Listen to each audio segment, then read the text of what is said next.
Саламатсыздарбы. Эмесе Кеошондо программасы. Жогорку сот кеңештин депутаты академик мурдагы премьер-министр Кубанычбек Жумалиев кармалып, 1 май райондук соту дароо аны 2 айга камакта кармоого уруксат берди. Коррупциядан күнөөлөнгөн мурдагы жетекчи азыр көп. Жумалиевдин болсо, былтыр 5 май күнү Куранды кармап, мен тазамын дегенден кийин атагы чыккан.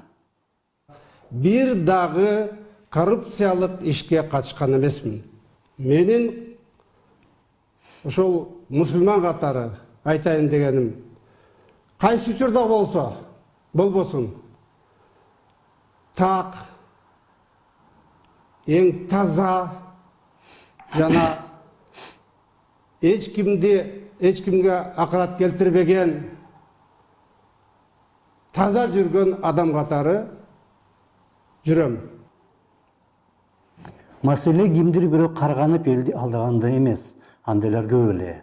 Мамлекеттик жетекчилер бирди айтып, бирок жасаганы башка экенине баарыбыз көнүп калдык. Аларга ишенип болбой турганда баарыбыз билебиз. Мамлекеттик кызматта иштегендердин айлыгы канча экени да баарыбызга белгилүү, жана андай акча алгандар миллионер боло албаганы дагы баарыбызга түшүнүктүү.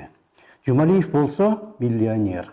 Финпол билдиргендей, анын 30дан ашык ишкана компаниясы бар экен, жана алардын ичине 2 соода борбору да кирет экен.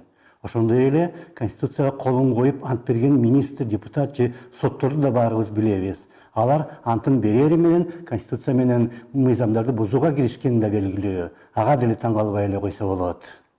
Кимдир бирөө Куран кармап карганганда деле таңыркабай койсо болот. Анткени азыркы заманда баласы менен же нан кармап каргангандар дагы толтура. Бирок Куранды кармап антты академик берип жатат. Окумуштуу адам, физик.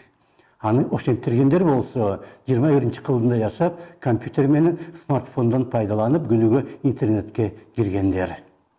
Мына кандай деңгээлге түшүп кеткенбиз.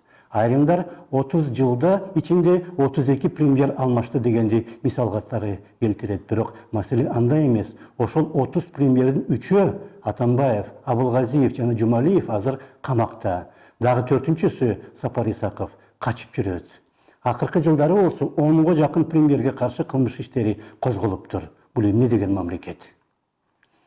Коомубуз чирип бүткөн. Биз өзүбүз азык-түлүк менен дагы камсыз кыла албай калганбыз. Дүкөндөрдө сатылган тамак чет мамлекеттен келген.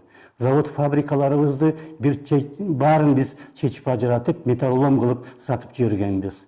Сырттан келген жардамсыз Минфин бюджетти курай албай калган. Келген жардамдын дагы жарымынан көбүн уурдап кетебиз. Сүйлөгөнүбүз болсо асмандын башы.